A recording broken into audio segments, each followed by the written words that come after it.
Hi everyone, it's Fook, and today's Friday, June 3rd, 2022. And it's time for the monthly portfolio review. So this is looking back at the portfolio performance through May 31st of this year.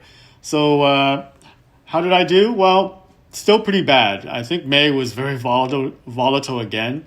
So for the year, I'm down 7.2%. This is in comparison to the S&P 500, which is down year to date 13.7%.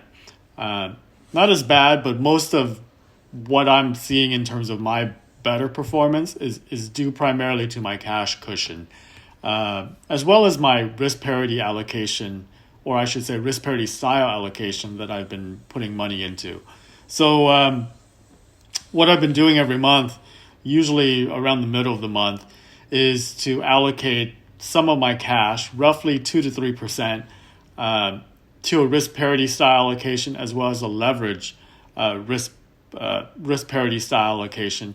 I'm not showing the leverage portfolio as much. It's all lumped together, but that's what I'm doing kind of each month, and this will last, in my estimation, through the next 16 to 18 months.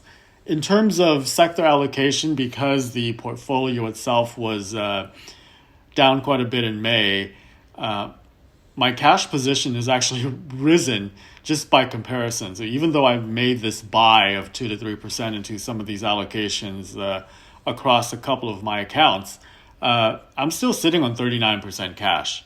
And I look at, over the next 16 to 18 months to hopefully bring that down.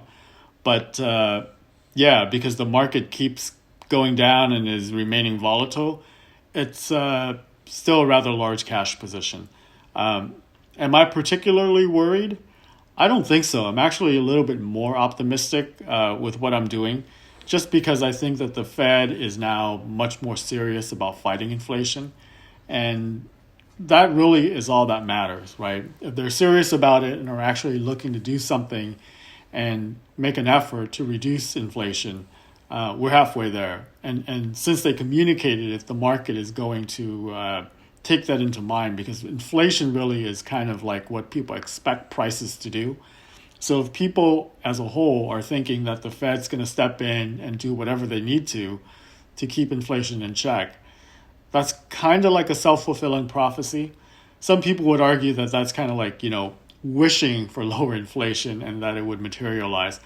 I don't think so. I think there's a bit of both, but it's the same thing with, interest rate expectation in terms of what people expect the Fed to do based on what they've communicated. It's kind of the same thing.